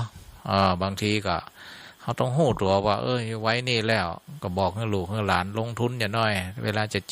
ซื้อเครื่องใช้ไฟฟ้ามามันติดตัดอัตโนมัติมันเดือดป๊อบมันสุกป๊อบมันตัดเดี๋ยวบางครั้งเขาหลงเขาลืมกระทะที่มันบัดตัดนี่แหละบางทีเขาก็ลืมเปิดไว้ฮะนะแก๊สก็เหมือนกันนะสถานดังนั้นเป็นห่วงอย่างดูเจ้าบางทีเสียวิหารไปเป็นหลังก็อะบัจจัยศรัทธาอย่างเดียวจุดไฟในจุดเทียนพรรษาเนี่ยในวิหารสวดมนต์แล้วก็มันบัจจัยทุกวันที่บ่ลืมนะมีสักวันหนึ่งต้องลืมเนี่ยก็เอาไปเอามาก็วันขึ้นหุ่งไฟพอมันเทียนมันมดนี่อันที่วังเหนือก็หลายวัดนะเนี่ยที่จุดเทียนไว้แล้วเทียนมดไม่พรมนี่พอมันไม่พรมในวิหารมันควันความควันก็ดีความห้อนก็ดีมันถึงจุดบุบมันบุบก็คือทางหลังละเนี่ยเอาไหนละเนี่ยบางทีก็วิหารกับเป็น10 ล้าน นะก็ต้องเสี่ยงดังนั้นตุเจ้าพระสงฆ์องค์เน้นนะก็ต้องฟังอยู่นะถ้าจะจุดเทียนก็จุดนอกเพ่จะไปจุดในวิหารจุดนอกเขาจะมีถ้าจะจุดติฐานเจดีย์ก็มีหน้าฟ้าหน้าฝนเขาก็มีหลังคามุงก็จุดเพื่อศรัทธาญาติโยมเจ้าภาพเนาะเพื่อบูชาพระรัตนตรัยเขาก็จุดวันก่อนก็ตะวาไปคารวะหลวงพ่อเจ้าคณะอำเภอเมืองลำปางนะหลวงพ่อพระครูอนุสาสตร์วรธรรมเปิดกระจุดเหมือนกันมาเฮือดับนะแต่เป็นจุดนอกไปนะนอกวิหารไปฐานวิหารหน้าวิหารนะหลวงพ่อก็คอยไปดูนะหลวงพ่ออันบัดดับอะก็บัดดับนะเนี่ยโยมทั้งหลายก็เปิ่นเจตนาก็อยากจุดบูชาพระรัตนตรัยอยากกระเซ็ดแล้วน้ำตาเทียนเนาะวันตามาน้ำตาเทียนก็เอาไปรอเทียนอันนี้ก็แล้วแต่เหตุปัจจัยแล้วแต่เนาะบางทีก็หมู่ที่ทำผางประทีปมาปูจาเป็นกิโลนี่ก็ได้เป็นกาน้ำกาไฟหมุนเวียนกันไปเนี่ยวิถีวัฒนธรรมเนี่ยมันก็จะส่งต่อโมมีอาชีพนั่นก็จะซ้อขี้เตียนนะเอาเถอะ เดี๋ยวก็จะไปถามละมีขี้เตียนก็เนี่ยแต่พระอาจารย์นี่ก็จะเก็บไว้แล้วก็ปุ่นถึงข้าวหล่อเตียนพรรษาก็เอามาอันนี้ต่อรีไซเคิลนะนี่รีไซเคิลศรัทธาสาธุชนภัยทั้งหลายทั้งมวลนะบอกว่าโจรภัยมนุษย์ภัยอัคคีภัยอุทกภัยนะอุทกภัยในบางทีก็แล้วแต่ทำเลตีเนาะเกี่ยวกับน้ำนี่นะบางทีอยู่ตีตามห้วยตามห้องเนาะไกลฝั่งไกลน้ำอันนี้ก็ต้องระมัดระวังหน่อยทำอย่างก็มั่นคงอันนี้หน่อยนะบางทีก็อย่างอินเดียนะหันอินเดียเนาะห้วยน้ำโอ้สลดหดโหตายเป็น100 200 300ศพอันนี้ก็ปีนี้ก็น้ำสะสมก็พอสมควรแล้วนะดินอิ่มน้ำละนี่อุทกภัยเป็นไปได้เหมือนกันวาตภัยล้มปีนี้ก็บ่ใครได้ยินข่าวต่อใดนะบ่ได้ยินข่าวต่อใดลมแห้งนี่นะบางปีนี้ลมแรงพายุแรงก็เสี่ยงหลังคาไปแม่แต่ลูกเห็บ มนุษย์ก็จะอยู่ด้วยภัยทั้งหลายเนาะ มากมายนะ ถ้าเป็นภัยในสัญลักษณ์ของเวลากฐินเนาะภัยคือจระเข้นี่เปิ่นมีธงจระเข้ก็เตือนเฮานะภัยจระเข้บ่งบอกถึงความหิวความอยากตัณหานั่นเองนี่ส่วนใหญ่พูดเขาเนี่ยก็จะเน้นเรื่องภัยภายในเนาะภัยที่เกิดจากจิตจากใจนะนี่ก็เป็นภัยคือจระเข้ภัยคือตะขาบในความโกรธความโกรธมีสัญลักษณ์ตะขาบนางมัจฉาคือราคะเนี่ยราคะเนี่ยไฟหรือราคะเนี่ยนางมัจฉาเป็นสัญลักษณ์ของความมันราคะความกำนัด กามมราคะพวกเนี้ยนั่นก็เป็นภัยเหมือนกันถ้าเราบริหารจัดการเดี๋ยวนี้บ่ดีคือมันครอบงำจิตครอบงำใจก็บางทีก็เป็นปริศนาตำนานมาในแง่ของการเวียนว่ายตายเกิดอันนี้ก็มีที่เรื่องจระเข้นี่ว่าอันเศรษฐีที่มีความตระหนี่จะใจก็เสียได้จนในที่สุดก็เอาทรัพย์แอบไปฝังไว้ไกลฝั่งพอตายไปก็อันจิตห่วงสมบัติก็ไปเกิดเป็นจระเข้เป็นจระเข้เนี่ยเป็นตำนานว่าเนี่ยและปรากฏว่าในช่วงที่คนไปแห่กฐินพาป่าข้ามแม่น้ำไปจระเข้นี่ก็อยากจะทำบุญเราถึงเนี่ยตัวเองอยู่ในวิบากกรรมเพราะความตระหนี่ที่เหนียวบ่ฮู้จักกินจักตานเลยฝากขอได้ร่วมอนุโมทนาในบุญกุศลของมนุษย์ฝากเป็นเอาสัญลักษณ์คือธงจระเข้อย่างมีส่วนร่วมด้วยอีก นะดังนั้นเฮาทั้งหลายก็ก็มันก็จริงๆแล้วก็มีปริศนาในเชิงธรรมะก็คือเรื่องของความโลภนะจระเข้เนี่ยนะกิน กินหิวกินนอนกินนอนนี่นะนี่มีลิ้นก็ยังกินเนี่ยก็นี่หมายความว่าความโลภครอบงำจิตอย่าไปถูกความโลภครอบงำจิตอย่าไปตนี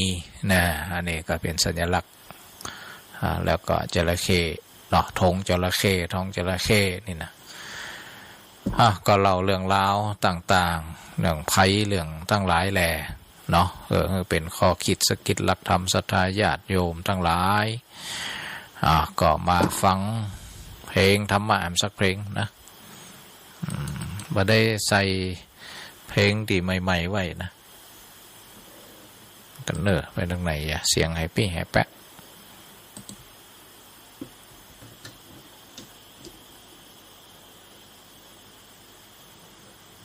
เสียงหายแซบศรัทธาสาธุชนทั้งหลายนะเดี๋ยวกันเด้อ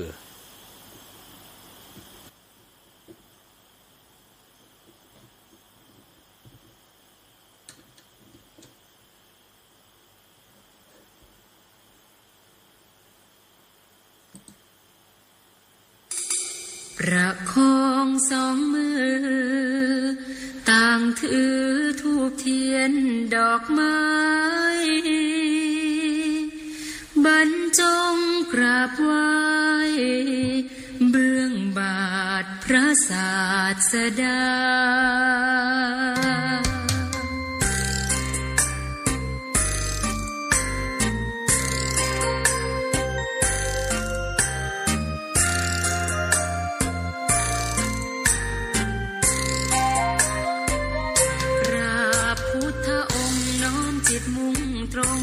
ผู้ทรงประเสริฐตรัสรู้ละคำล้ำเลิศทรงให้กำเนิดพระศาสนาเปี่ยมสามพระคุณปัญญาบริสุทธิ์กรุณา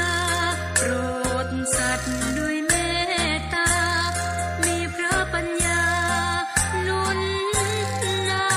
ำผู้ไกลกิเลสตัดสิ้น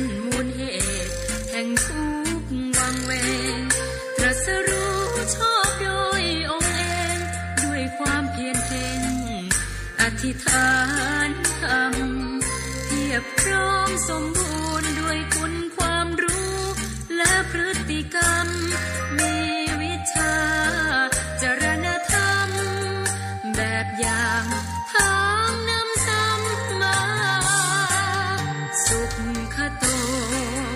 เสด็จไปแล้วด้วยดีรู้แจ้งแจ้งจบโลกนี้เป็นสารถีมีพร้อมวิชาสามารถฝึกฝนฝึกหัดคนได้ใครจะยิ่งกว่าเป็นครูผู้ศาสดาสั่งสอนเทวามนุษย์เรานามว่าพุทโธทรงเป็นผู้รู้ผู้ตื่นเบิกบานจำแนกแจกธรรมกล่าวขานมีโชคสมานบรรเทาน้อมคารวะพระพุทธองค์ลงพื้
ศรัทธาสาธุชนกำลังฟังรายการธรรมยาม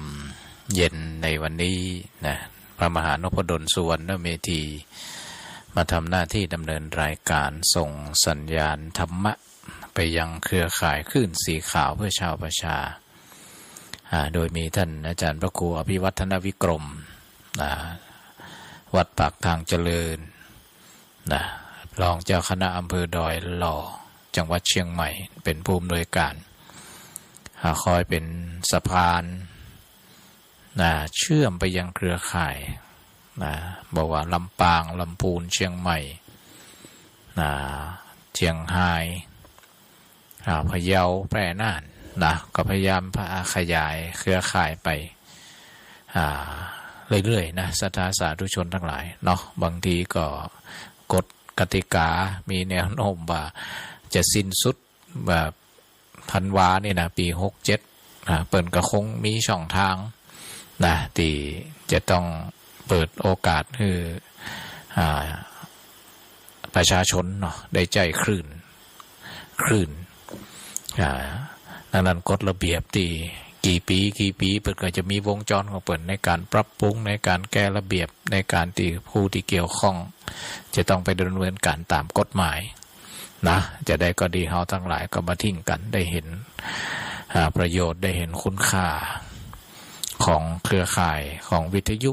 ชุมชนวิทยุคลื่นสีขาวหรือเครือข่ายวิทยุของเอกชนของศรัทธาญาติโยมที่ได้ถวายเวลากับธรรมะเนาะอันนี้ก็เป็นที่อนุโมทนาก็บ่สามารถจะถึงคลื่นหลายๆคลื่นที่ปิดท้องหลังพระเนาะศรัทธาสาธุชนพระพี่น้องแต่ละโซนแต่เพื่อนที่ก็ได้รับคลื่นแต่ละคลื่นที่เกาะสัญญาณกันไปแต่ที่ลำปางกับวิไลสงฆ์นครลำปางก็คลื่น FM 106.50 เมกะเฮิรตซ์เอาก็เกาะสัญญาณของเปิ่นพ่องเปิ่นเกาะสัญญาณไปหาเฮาพ่องได้เครือข่ายได้เพื่อธรรมะได้เฉลี่ยมี3คำto share to care together to share ก็คือแบ่งปัน together ด้วยกันto care ก็ได้มีน้ำจิตน้ำใจเห็นอกเห็นใจซึ่งกันและกันนี่ก็เป็นเรื่องของธรรมะสังฆะสังฆะวัตถุอบอ้อมอารีวจีไพเราะสงเคราะห์ปวงชนวางตนเสมอต้นเสมอปลายนี่ก็เป็นเรื่องของสังฆะวัตถุก็ธรรมะเป็นที่ตั้งแห่งการสงเคราะห์ซึ่งกันและกันเราทั้งหลายก็ได้ปีนี้เนาะเครือข่ายคลื่นสีขาวของเขาก็จะได้ไปถวายเทียนที่ทางภาคอีสานศรัทธาญาติโยมก็คงได้รับข่าวเป็นระยะมีครูบาอาจารย์ประชาสัมพันธ์ทุกวันที่เขาจะเดินทางไปวันที่23 24 25เนาะที่จะเดินทางไปสำหรับลำปางก็หลายอาจารย์มหาสมชาติคอยประสานงานคอยเป็นสื่อกลางบอกกล่าวศรัทธาญาติโยมรู้สึกว่าหลายคันรถเป็น10กว่าคันด้วยกันคันรถตู้ก็ถือโอกาสไปแสวงบุญเนาะ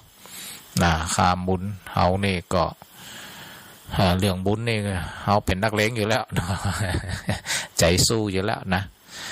แต่พระอาจารย์นี่ก็ส่งใจเป็นศรัทธาสาธุชนก็ด้วยภาระตำแหน่งผู้อำนวยการวิไลสงฆ์เจ้าคณะอำเภองานแล้วก็มีกิจกรรมอบรมที่วัดแหมไปบรรยายปลายปีงบประมาณมีบรรยายตามปกครองท้องถิ่นหลายหน่วยงานไปแหมมีตารางเวลาเรียบร้อยก็ถึงบ่สามารถจะเดินทางไปกับศรัทธาญาติโยมได้ก็ถ้ามีเวลามีอย่างนี้ก็อันนี้อยู่แล้วเนาะอยากไปอยู่แล้วในเรื่องของบุญกุศลที่ไปกับศรัทธาญาติโยมโดยเฉพาะเฮาเป็นนักเลงบุญเนี่ยบ่ใจนักเลงการพนันบ่ใจนักเลงดื่มเนาะดังนั้นเฮาไปกันในเรื่องบุญเรื่องกุศลทั้งนั้นยิ้มแย้มแจ่มใสเห็นอกเส้นใจปึ่งปาอาศัยก้อยกันไปมีความสุขเขาเรียกว่าออกจากบ้านมีโอกาสทำงานเพื่อสังคม มีชมรมคนดีแล้วก็มีศาสนาประจำใจเป็นเรื่องของกิจกรรมติต่ออายุวัฒนะนะเป็นยาอายุวัฒนะออกจากบ้านจะได้บ่ซึมเศร้านะมันเหมือนกับน้ำที่ได้ระบายในสระในอ่างน้ำระบายนะมันแบบเน่าบำเหม็นนะคนที่ได้ออกจากบ้านโดยเฉพาะออกไปแล้วได้เจอเปื่อนเจอฝูงเกิดกิจกรรมที่เขาเรียกว่าสังคมบำบัดนะออกจากบ้านไปทำงานสังคมเนี่ยเข้าชมรมคนดีมีศาสนาประจำใจเป็นเรื่องของบำบัดนะบำบัดทุกข์นะบำรุงสุข เอากรรมของตำรวจมาใจกันแล้วนะก็จริงๆแล้วธรรมะเนี่ยมันก็จะเป็นเช่นนี้บำบัดทุกข์บางทีเขาหันหน้ากันหรือไปฟังอย่างเงี้ยกะมาฟังเทศฟังธรรมนี่เป็นชั่วโมงเนี่ยลืมตุกไปเป็นชั่วโมงพุ่นนะ ลืมตุกไปเป็นชั่วโมงแต่ลองไปดันกึดบ่มีเทศบ่ได้มาฟังเทศนะกึดแต่เรื่องไล่ๆไผนินทาเฮาน่ะโอ้มันกึดปรุงแต่งกรรมกิเลสวิบากมีอย่าหันอย่าหมดศรัทธาญาติโยมเจริญพรฟังอยู่เลยฝนตกกะวันนี้ตกขนาดนักเฮ็ดออกแล้วก็เฮ็ดออกหลายเดี๋ยวนี้ท่านอาจารย์ปิดได้เทปก็ว่าใจได้ใจโน้ตบุ๊กอะทุกมุกกะโน้ตบุ๊กตอนที่94เขาออกนะมันเนี่ยแหละออกหมดวันเนี่ยก็ออกหมดดีหมดดีหมดคือว่าวันนี้คือไม่เสร็จละอ่านก่อนวันแม่แห่งชาติได้ก็โอ้เพิ่นก็บ่ใครคล่องอย่างละแม่แสงล่านะแต่ว่าเขาออกมาหาผมนะแต่ว่านะคือกำลังใจให้แม่แสงล่าอ่านก่อนแม่วันแม่แห่งชาติได้ก็เดี๋ยวก่อนไม่โมโหเตี้ยเพิ่นจะอยู่ในโมโหกำลังกินข้าวอยู่จะได้โมโหโอเคเจริญพรเจริญพรเจริญพรนึกถึงวันแม่วันที่12นี่แหละเนาะศรัทธาญาติโยมปีว่าเดือนนั้นสิงหาเนี่ยเขาก็มีวันสมเด็จพระพันปีหลวงเนาะพระบรมราชชนนีพันปีหลวงนะขออภัยตัวเองกับอันนามของพระองค์อาจจะถูกผ่องมาถูกผ่องนะแต่ว่าได้สมเด็จพระบรมราชชนนีพันปีหลวง12 สิงหาเนาะก็ถือว่าเป็นวันแม่นะพระองค์ท่านก็มีพระราชกรณียกิจมากมายนะตอนที่พระองค์ยังมีพลานามัยแข็งแรงอายุพระชนมายุไม่มากนะอันเสด็จตามพระบาทสมเด็จพระเจ้าอยู่หัวรัชกาลที่9เนาะกลางค่ำกลางคืนนะตอนนั้นพระอาจารย์ปี38เนาะอยู่ที่อมก่อยนะค่ำโยพระองค์ก็ยังติดตามงานนะเสด็จเขาเรียกว่าทรงงานติดตามงานนะไปปีน้องชาวไทยภูเขาเนี่ยคอยเฝ้าแล้วก็คอยฮับพระองค์เนี่ยก็คอยฮับสื่อผลิตภัณฑ์นะเกี่ยวกับผ้าทอเอาไปขายที่ศูนย์ศิลปาชีพบางไทรนะดังนั้นเจ้าบ้านเขาก็จะปลื้มปิติทอผ้าก็ได้พระองค์เสด็จมาก็ได้ขายผ้านะมีสัตว์ป่านะศูนย์เพาะพันธุ์สัตว์ป่านางนอนเนี่ยพระคำพระมืดนะบางทีศรัทธาญาติโยมพระองค์ก็ยังทรงงานอยู่นะก็ติดตามงานนะนี่ก็ละอ่อนประเดี๋ยวนี่ก็คงไม่ได้หันภาพเรานี่เนาะแต่ก่อนเนี่ยเราทั้งหลายได้เห็นภาพทุกวันนะตีแปรพระราชทานพระราชทานห้อนเนี่ยพระองค์ก็จะเสด็จมาตั้งเหนือที่ภูพิงราชนิเวศเจริญพรไปจ้าพระอาจารย์เจ้ารับสั่งรับสอง เจริญพรได้รับปัดตอนจะบดหน้าวันแน่เนาะเจริญพรไปอยู่ขออนุญาตเด้อเจริญพรรับได้เล่ารับแน่เท่าแน่รับผูกสมัครรักมั่นไม่หวั่นไหวห่วงใดเล่าเท่าห่วงดังดวงใจที่แม่ให้กับลูกอยู่ทุกครายามลูกคืนแม่ก็ตมหลายเท่ายามลูกเศร้าแม่ก็โศกวิโยคกลัวยามลูกหายแม่ก็ห่วงดังดวงตายามลูกมาแม่ก็หมดลดห่วงใยยามลูกยามนี้จิตหวังให้เจ้าเข้ารับใช้ยามป่วยไข้หวังให้เจ้าเฝ้ารักษายามถึงคราวร่วงรับดับชีวาหวังให้เจ้าเฝ้าปิดตาเวลาตายเจ้าเจริญพรสาธุอันนี้ก็เป็นบทกลอนสะท้อนเจริญพรแม่เลือนแสนต่อนะจังเหนือก็ได้นำบทกลอนเกี่ยวกับวันแม่ก็นอกจากแม่ของแผ่นดินเนาะเอาก็นึกถึงพ่อถึงแม่เฮาที่อยู่ในบ้านในเรือนคำว่าแม่เนี่ยแม่ธรณีเนี่ยถ้าจะฮักจะกตัญญูนะแม่ของแผ่นดินแม่คงคาน้ำแม่โพธิ์ศพนี่แม่ธรณีนี่ก็เคารพนับถือไปหมดมันจะเกื้อกูลหมดเพราะมูนี้มันเป็นฐานให้กับชีวิตของเขาถ้าเขาบ่เคารพดินบ่เคารพน้ำบ่เคารพยังแล้วก็กลายเป็นบ่ดูแลรักษาทำลายในที่สุดเขาก็อยู่บ่ได้เหมือนกันนะ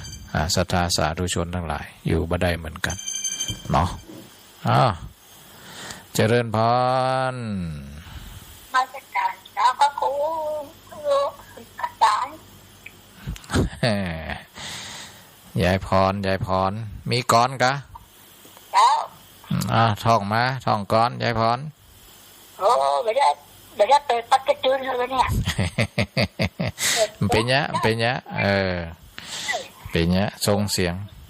ฝนตกแล้วจะลมด้วยฟ้าห้องเนี่ยเลยนิดนึงฝนตกไม่ละฝนตกนักวัน2 วันนี่เนาะนักขนาดเดี๋ยวนี้กำลังนี่ก็ฝนนะได้ดูเป็นเนี้ยดูแลสุขภาพนะแม่เนเจริญพรฝนตกเสียงเลยหายขาดปูนยายพรร้องวัวแดงสั่นกำแพงบ้านสั่นกำแพงร้องวัวแดงยายพรศรัทธาสาธุชนก็ได้ปรารภเรื่องวันแม่วันอย่างเฮานะแต่วันผูกวันเฮือนี่ก็วันแหมนี่วันที่9นี่วันกำนันผู้ใหญ่บ้านเนี่ยพระอาจารย์ก็ต้องไปที่วังเหนือกำนันผู้ใหญ่บ้านสืบโหราชตากำลังจิตกำลังใจปอหลวงปอกำนันเนาะได้มีกำลังจิตกำลังใจก็ทำเพื่อประชาชนก็มีวันเนาะวันครูวันพระวันปอกำนันผู้ใหญ่บ้านวันสปะของเฮาเนี่ยนะล้วนแต่คือเฮาบ่ลืมนะสกิดว่าวันที่มันมีที่มาที่ไปมันก่อกำเนิดอยู่วันปลูกต้นไม้วันพอช่วงสงกรานต์เฮามีวันเนี่ยวันผู้สูงอายุวันครอบครัววันกตัญญูวันผืชมงคลวันต้นไม้แห่งชาติมีสปะวันสุนทรภู่เป็นเดือนไปเนาะศรัทธาสาธุชนก็มันเป็นเตือนให้เฮาบางทีเฮาก็ลืมไตลืมเหนือมีวันสำคัญคอยสะกิดให้เฮาอย่างวันพระนี่สะกิดเรื่องเนี้ยก็ให้ความสำคัญเรื่องจิตวิญญาณทานศีลภาวนา7 วันคือเฮาได้เป็นเรื่องของวิถีของโลก 8 ค่ำ15 ค่ำวันพระก็ขอคือน้อมเสียสละ ให้อยู่ในวิถีแห่งธรรมนะเนี่ยมันก็จะช่วยพลังยินพลังหยางทั้งกายและจิตเราต้องมีความสำคัญคู่ขนานแต่ถึงวันในวันพระไม่ละไม่เว้นนี่นะมาละเรื่องความชั่วมาเว้นอะไรอย่างเงี้ยแต่ก่อนในวันพระละอย่าพ่องแล้วก็เว้นอย่าพ่องนะเว้นการเว้นงานละการละงานมาเพราะว่าเขาก็อิดเหนื่อยมานักละก็มาเรื่องแต่บัดเดียวก็เลยบ่มีพลังทางสังคมถ้าเปรียบเหมือนวัดวันพระนี่เหมือนต้นไม้ต้นหนึ่งเขาบ่ค่อยไปหดน้ำพรวนดินคือวันพระนี่มันเกิดพลังแห่งศีลธรรมเป็นต้นไม้ใหญ่นะกลายเป็นว่าแต่วังเหนือนี่ก็ 2-3 ปีที่ผ่านมาก็ต้องอนุโมทนาท่านนายอำเภอวณิชยาชัยศิรินะมีโครงการวันพระพาข้าราชการเข้าวัดปฏิบัติธรรมนะนี่ท่านนายอำเภอได้เวียนนะที่ผ่านมานี่ก็วันที่5ผ่านมานี่ก็ไปที่4ที่5เนี่ยเนาะที่ผ่านมานี่ก็บ้านไขหวังตำบลบางแก้วก็เมื่อมาหมดปอกำนันปหลวงบ้านท่านนายกแล้วก็ส่วนงานป่าไม้ก็ได้มาร่วมกันมาปฏิบัติธรรมร่วมกันศรัทธาสาธุชนทั้งหลายเต็มศาลานะถ้าผู้นำเนาะได้เห็นความสำคัญได้ก่อมใจหวานวันเดียวเนาะนายอำเภอวันเดียวแล้วก็ตีเหลือ11ศีลก็บ่ได้อย่างมันก็ดูกระไรอยู่อย่างน้อยก็เป็นได้ขับเคลื่อนได้เห็นความสำคัญเขาก็ต่อเหมือนวิ่งพลัดนี่ก็เป็นไม้แรกของเขาก็ต้องไม้ที่2วิ่งต่อให้มันถึงเส้นชัยก็คือสังคมสมานฉันท์สังคมสันติสุขสังคมแห่งศีลธรรมอีกนะนี่ก็9ตำบลเนาะวังเหนือนะ9ตำบล9ครั้งแล้วก็เวียนกันไป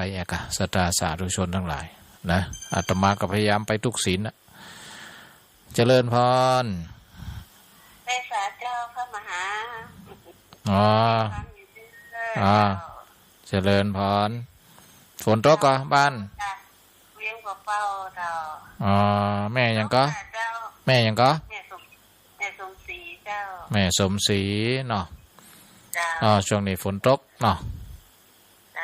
ตกจ้ะฝนตกก็เจ้าตกอยู่นะวัน2วันนี่ก็ตกหนักอยู่นะดีเหมือนกันนะเจ้า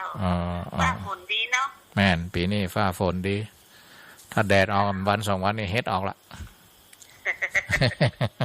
ได้กลิ่นเฮ็ดหลายยกเจริญพรแม่สมศรีเนอเอากำลังใจเข้ามาหาเนอเจริญพรเจริญพรไปสาเจ้า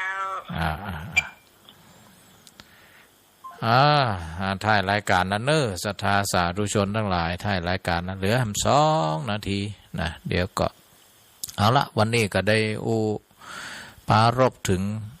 ภัยในสังคมแล้วก็ใกล้ตัวกับผู้สูงอายุของเขาว่ามันอาจจะมีหลายรูปแบบก็มาเตือนกันเนาะได้ได้จ่าว่าจะเอาหลักธรรมของศาสนามาได้หลัก2หลักหลักสังฆะเนาะสังฆะวัตถุวันนาวันตาก้อยวันนี้ก็ทุกเรื่องก็สำคัญกันทั้งนั้นนะเรื่องใกล้ตัวก็ขอฝากป้าอุ้ยแม่อุ้ยศรัทธาญาติโยมเนาะดังนั้นคนแปลกหน้า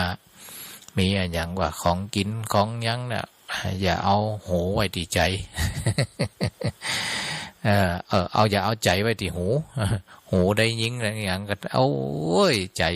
ไปอย่ามอดนี่นะไอ้ขาดการไตรตรองก็ระมัดระวังเนาะแล้วก็เรื่องอย่างที่มันสุ่มเสี่ยงต่อโลภของมนุษย์ของแปลงอย่าไปโชว์อย่าไปอวดอย่าไปโชว์ว่ามีทรัพย์สินเงินทองนักเดี๋ยวก็จะเป็นภัยใกล้ตัว